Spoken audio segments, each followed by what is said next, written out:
everybody. We had a little bit of technical difficulty, so this might be a little discombobulated. But anyway, we were telling stories, bizarre stories, uncomfortable stories. So I was going to go first. So I was probably about 23 years old, and was working at my brother-in-law's feed store, and this guy, he was from France. He was French, and he spoke English, but it was you could definitely tell he was from France. Yeah. And we started talking about art and music and all this, and so he invited me over to his house to see all this art. And So, like, younger Ed yes, must have been a lot more friendly. I can't see I can't see right. adult Ed doing this. The Ed that I'm talking to right now. I can't see Ed right off. I mean, because you just met this dude, right? I mean, he had come into the store a couple of times, so and I was kind of curious because it was one of those things where it was like, well, he's from France, so he's probably got, he probably has like some type of painting that's worth thousands of dollars. Maybe I could knock him over the head and steal it, whatever. Well, no, I'm just saying. Well, I think Candace knows where I'm going with this. It seems like younger Ed was a little bit more adventurous. Like, hey, I want Yeah. Well, yeah, younger Ed didn't have any kids and back problems. Yeah, I could go everywhere. Okay. I could ride my bike. A little more trusting or naive, I think, is what soul means. I know you're definitely not a woman, because a woman would have been like, no. Oh, no. Well, yeah, I mean, but when you're almost 6'2", and John, yeah. So, I mean, I wasn't real intimidated by a little French man. I mean, I would play garbage can. So, Sure. But he was a nice guy, and I was kind of like, all right, cool, I'll come over. And so he had he had paintings and everything. We were kind of looking at stuff, and then he brings out this plate, and it's got pate. I think that's what it's called. I don't know. But I in knew the United States we call that potted meat. No, potted meat is a little bit different. That's like what is that? The devil thing. The stuff in the paper. What if he would have drugged you, Ed? See, these things you don't think of. Spanish fly, and it's done. Spanish fly from the Frenchman. Yes. They got them everywhere. So he brings out this plate, and I take a bite, and I'm like, oh yeah, it's Braunschweiger. And he's looking at me like, what is Braunschweiger? And I'm thinking to myself, like, I know you guys think that this is real classy stuff, is pate, but it's like dog meat in America. Like, I mean, we eat it, it's good, but it's not like.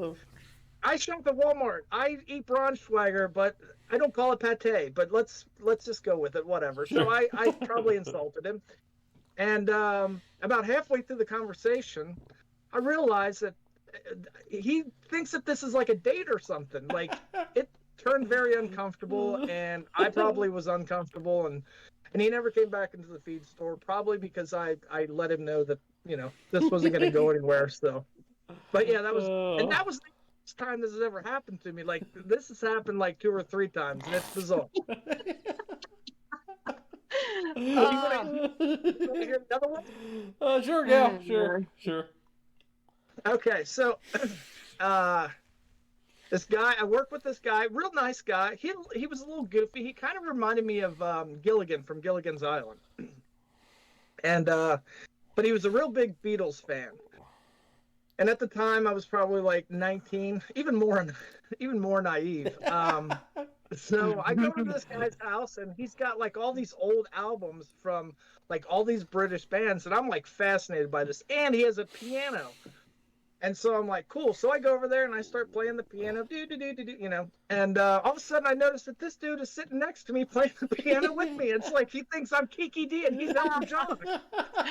And I'm like, what the heck? And then he does the reach over towards me, and I was like, I'm out. Yeah. And that was, That's great. That could have ended in a court hearing. If it was a woman, if that would have been a woman, that would have been bad news. But I just got up and left, and That almost sounded like a scene out of the Freddie Mercury movie. You poor guy. Yeah, you know what? I think I remember what you're. Yeah. I'll never forget. But anyway. Yeah. So that was me in my early 20s and my late teens. Just weirdo. So let's see if I can follow up with that. I like I said, I think I was 18, maybe 17. I don't know. I was young because I wasn't driving, and my mom dropped me off at this place where I was working at. And it was a small business. It was a carpet cleaning place, and I had to wait for him to get there to unlock the garage door and everything. And before I came that morning, I ate biscuits and gravy from McDonald's, and it was not agreeing with me. And as I'm sitting there, or actually, I was just standing in this driveway. I'm waiting, and I'm just feeling it. You know the feeling. You're like, yeah, it's coming. So, and my grandparents probably lived, I don't know, half a mile, maybe less. And so I was like, I'm gonna have to get, because he lives, like I said, he lives in an actual neighborhood, so it wasn't like I could go out into the woods or anything. So I'm walking to my grandparents' house, and as I'm walking, you just get closer and closer to exploding there, and finally it just happened. I all over myself, and No boy. so I'm going through people's yard. At this point, I'm kind of embarrassed because now it's like all over my pants and everything, and I'm going through people's yards, and I was like, oh God! So I'm running, and I get to my grandparents' house, and the back door is unlocked. So I go through the back. Go through the back door and everything, and I go in the bathroom. This is before cell phones, and so like I said, the pants are destroyed and everything, and my grandpa has a pair of his shorts laying on the bathroom sink, and I was like, well, so I grab those shorts, I put them on, then I go upstairs, and my grandma's up there, and she's like, honey. When did you get here? I was like, well, I kind of had an accident. Can you call my mom and tell her to bring me some pants and some underwear? And my grandma's like, and Candace knows our grandma. She's like, what's wrong? So she wanted to know more details. I'm sitting there holding my grandpa's shorts up because my grandpa's a bigger man, and I was I was a skinnier person then. So yeah. I'm holding the shorts up and everything. I was like, can you just call my mom and tell her to bring me some clothes? So, yeah. So, that's funny. So at that point when my mom gets there, everyone else shows up. I think my uncle shows up. My grandpa shows up. He's got to wonder why I'm trapped in the bathroom. Yeah. So, oh gosh. So that was an embarrassing moment there. Oh my gosh, yeah. Wow. Normally I would have been there. I'm sad. I missed this moment. I'm sorry. I was not there for you. Yeah. Yeah. Solomon's running through the neighborhood. It looks like somebody's tracking a deer.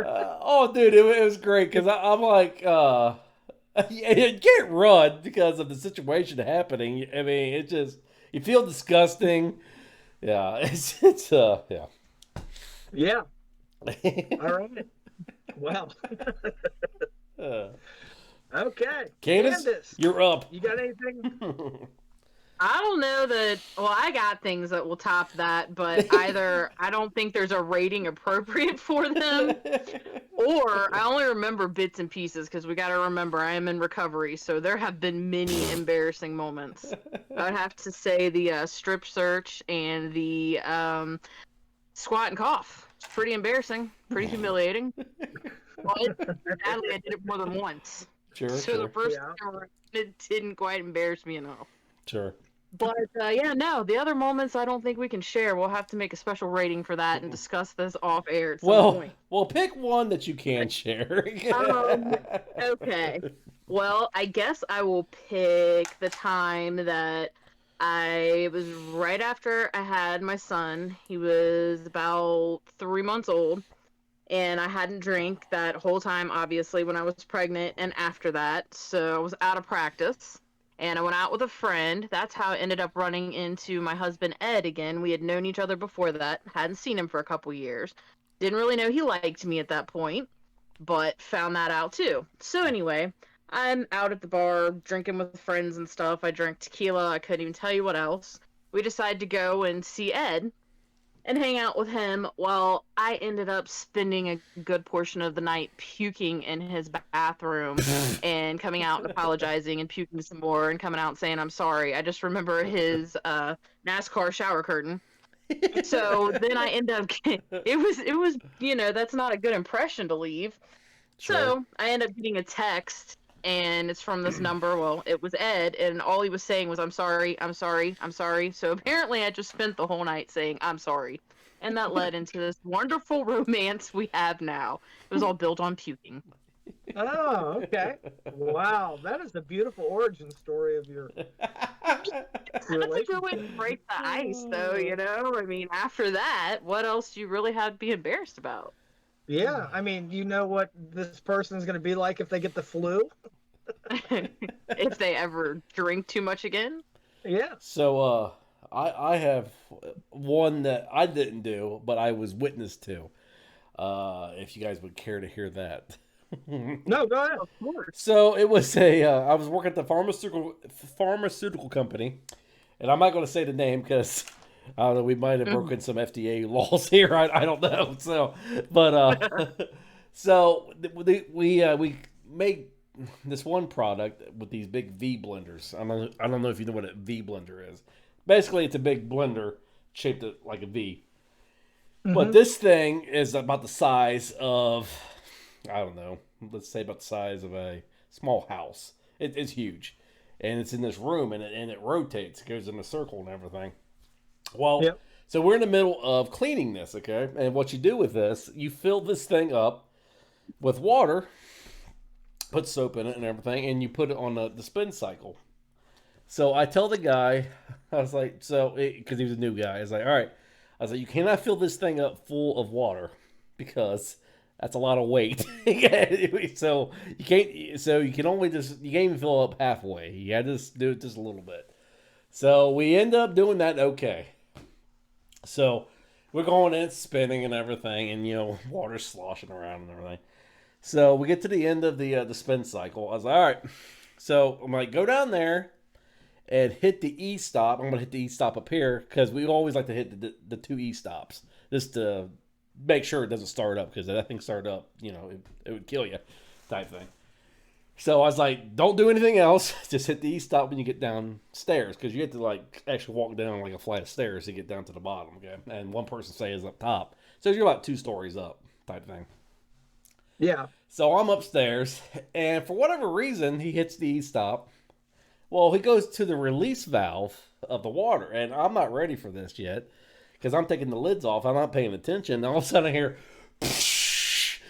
and usually when you release the water, you're not downstairs because it floods the entire basement or down there where all the water's at. And the drains are not open. So I hear, and I see him float. I mean, it looked like Whitewater Canyon. He's flying through the place. The water's going everywhere. I was like, and I can't hit the because I'm afraid if I hit the drain, it's just going to make it worse. So Yeah. So I was like, "Are you all right?" He's like, "Oh, help me!" I mean, he's going around, and so pretty much he flooded the entire department area down below. Because there's a emergency door, but the emergency doors are not sealed, so water's just pouring out. He's being thrown up against the door as the water's just splashing and everything. Oh gosh. Yeah, so needless to say, he flooded the entire thing, and he was a new guy. And he's like, "You think I'm going to get in trouble?" I was like, "Yeah, you pretty much flooded this other department. There's no way to hide this." So I was like, I don't know.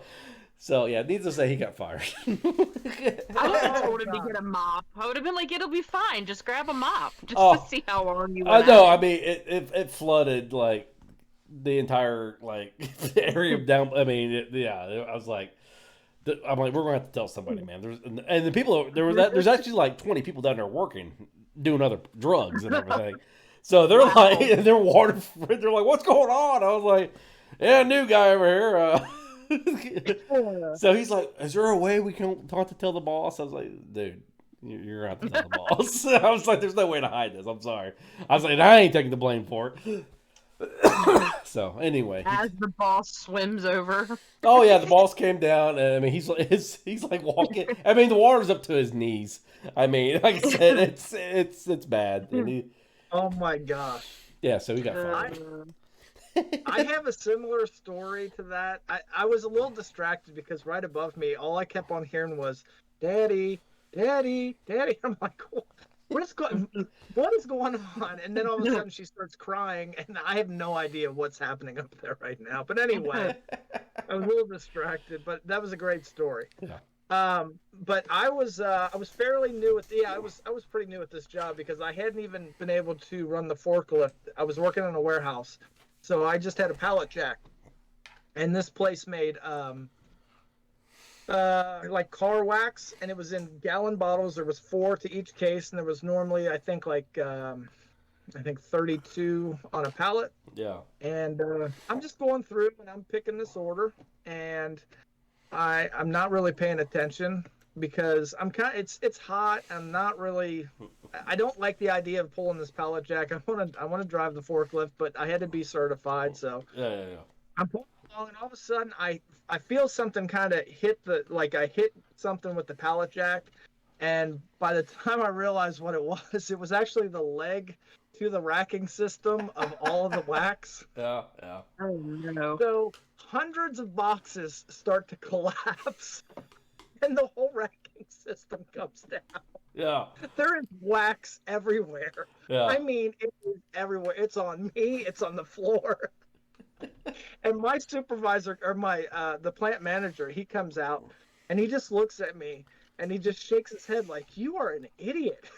You are an absolute idiot." I was just like, "Sorry, Terry." And so it took us like 4 hours to clean, because I mean, trying to clean up wax is yeah. So, and they have stuff that you can pour on it to kind of absorb and everything. But I mean, there was so much wax everywhere. But to watch all of it just crumble, it was just like one of those things that you see in these videos where somebody will run the forklift into something. But to actually see it happen, and you're like, I can't catch it. I just have to watch it all fall. So yeah, it was everywhere. It was a nightmare. And I didn't get fired. I stayed there for like another 8 years. So apparently my incompetence paid off. We had there was another incident. Do you want me to share another one, Candy, or do you want to go one? No, by all means, go ahead. So there's this another time. So this is all third shift too. So I'm with another guy, and this guy, he was an idiot. I don't know how he got on. How he got through the screening process, because he was a moron. So when you're making drugs, you're wearing a white suit, and you're not supposed to have anything with pockets. Well, you're not supposed to wear your street clothes up there. You're supposed to wear scrubs. Well, he was wearing an actual T-shirt up there that he brought home. They wore it into work. And I told him, I was like, dude, you can't be wearing. You gotta have scrubs on. But man, I don't feel like going back downstairs. I'll do it during break. I'm like, all right, whatever. So we're going there, and we're to the part where we're actually dumping the chemicals to get ready for it to mix up, because it's like a big cake when you're making drugs. So we're getting to the point where we're putting stuff through this screen to make sure there's like no foreign materials. Okay. So, and you gotta kind of lean over this table and everything, because like I said, it's a big mixing bowl, and we're doing it. All of a sudden, I hear clang, clang, clang, and I look over. He's bending over, and he had like $200 in his pocket that just fell out into the batch. Okay, and I was like, dude, I was like, why do you have money in the controlled environment here? It's just money. It's just dollar bills. I was like, you're not supposed to have it. We're making drugs. So, and he tells me, it's just dollar bills. I was like, you have no change. I was like, because I heard clang. He's like, no, yeah. He's like, all I had was just dollar bills. I was like, are you sure? Because I heard clang. He's like, yeah, it was that was my belt buckle bit. But I was like, all right, whatever. So we go in and we get to the point where it's actually mixing, and we're in there, and and the supervisor comes into my area, and we're watching and we're talking, and as as it's mixing here, clang, clang, clang, clang, and my supervisor, because he actually trained me on it, and he's like, "What is that noise?" I was like, "I have no idea, man." He's like, "Did a bolt come loose into the product or something?" I was like, "I don't know," and you said clang, clang, clang. Because as it's mixing and everything, and he's like, if the bolt got loose in there, we're gonna have to scrap the whole batch. And I was like, yeah, I don't know. I was like, so he goes and hits the e-stop and everything, and we go in there. You see quarters as soon as we take the lid off. You just see quarters all over the place, and I was like. Yeah, I thought you said you'd have any change in your pocket, buddy. And he's like, well, I didn't think I did either. And at this point, he's trying to bribe us. He's like, well, we don't have to tell anybody this. And my boss is like, this is a $500,000 batch here. And he's like, oh my God. And he's like, and I told him this too. He's like, see those security cameras? They caught it all on tape. So he's like, yeah, we do have to tell somebody about this. So yeah, he got fired. Oh man. Yeah. Well, I mean, even if it was the dollar bills, I mean, that still would contaminate the batch, right? Oh yeah. The only reason I didn't say anything because the dollar bills hit the screen process. It didn't actually hit the batch. If it would have went into the batch, I would have just canceled it. It hit the screen. It hit the coins. The coins. Yeah, the coins went through the screen because I mean it's. Oh. But and that's why I asked him. Was like, it sounded like something went down. And like, did you have? No, there was no change with my belt buckle. Yeah. He's like a little kid getting in trouble. I'm like, no, I didn't do it. Yeah. So with chocolate all over his face. So he got fired. I think they walked. I think I don't even think he made it to lunch. I think they just walked him out that night. Oh yeah, that would be yeah. With that much money on the line, yeah. Oh yeah. Because somebody above him, yeah, they got chewed up. Well, that's what my supervisor was like. Well, I'm not going to take it for. He's like, I'm not going to take the blame for this. So he's like, sorry, buddy. Yeah. Yeah. Wow. You wouldn't believe how many of those batches that he's talking about for that kind of money would get ruined either on that side of things or over where my husband was and somebody dumping like just already made whole batches. Just Oh, I would believe it. Before, and it's a lot of money, dude. I mean, it sounds like they still keep some of the people. Like, well, you know.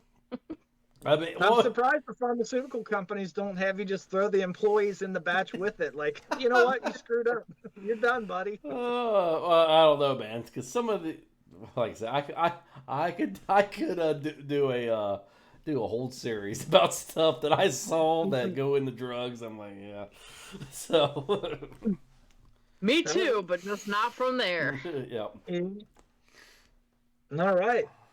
Well, before we get sued, let's move on. Because I don't want to go up against the pharmaceutical companies, okay? Yes. I don't know if you know this, but they got a lot of money and a lot of power. They've showed that in the last 3 years. I think I would much rather go against the cartels, to be honest with you. Oh yeah, absolutely. I'll take my chances with them. Yeah. I think they're staying out of all this. Hold on, pause. Just in case anybody from the cartel is watching this. I'm like kid. Sure. But anyway. So that's why I don't have my face on the podcast. Well, you kind of do. It's just a little circle. We're fine. Because if you come after me, I'm giving them your name, number, address, everything. Yes. How do you not know I can't get you out of trouble there, buddy? I mean, you've been in solitary confinement, so you can handle being kidnapped from the cartel. But no, I'm cool. No. I don't feel like being murdered. And I was only in that for 2 weeks, so no. Death is permanent. Yeah, no. I'm cool. You know what? I think for the next podcast, when I advertise for the podcast, I'm gonna have to like hashtag cartel, Pfizer. Yes. No. Yes. I'm gonna put a target on their backs. Okay. This is the day I put in my resignation. I just want that to be known by everyone listening. I am no longer a part of this podcast. So You really Candace- are going to go into witness protection. So We're all Candace- gonna need to if you keep talking. So Candace, do you have anything, or are we shutting this down? Or are we running out of stories, or you got anything else? I guess I have one more. Okay. It's nothing major, but it was definitely embarrassing as a 14-year-old kid. So when I was younger, I was in gymnastics for a long time. I always did the uneven bars. Well, by the time I was 14, I was no longer in that, but I was being cool, hanging out with my friends. And you remember the Nike like tearaway pants, the swishy ones? Oh yeah. Yeah, I was cool Yeah. like that. So I had some of those on, and we're hanging out at the park, and a little too old to be playing on playground equipment anyway, but I got the bright idea. There's uneven bars that are connected to an entire playset, all wood and metal, stuff that's really going to hurt. Well, I decided I was going to get up there and do some penny drops, do some spinning. Things went well, but then my pants got caught, and I went to get them, and because they were swishy pants, I started to slide, and then they rip off. I fell and hit every bar and everything on the way down. I'm pretty sure I scorpioned and did the whole 9, and I thought I was dead when I hit the ground. I knocked the wind out of me, and I was seeing stars, and I could just see my friends all laughing, and then it was in slow motion. It felt like it took them 10 minutes to even come over and see if I was still alive. I was devastated. It was very embarrassing. Then, the first time you hang out with a couple popular kids, and they're like, hey, look, she has no pants on. But I did make some new friends that day, so, Situations like that suck because you're in a lot of pain and you're embarrassed. Yes. Yeah. Yeah. And I had no pants. So, yeah. It was definitely awkward, but like I said, I made a couple new friends that day. Not any that I wanted, but yeah. All right. Oh gosh. Well, these have been some really good stories, guys. This was good. Yeah. Yeah. So I hope you guys enjoyed that. Yeah. Are we done? We're done. Or do you want to share one more? Are you done or? No, I think all the stuff I said about the cartel. If there's a part 2, the awkward story is going to be, well, we knew Ed, he was a nice guy, but he's no longer on the podcast because, well, he made some off-color remarks about the cartel, and he's no longer with us. There you go. So, All right, we're shutting it down. bye, guys. Hopefully not forever. Well, thank you for listening to the One on One podcast.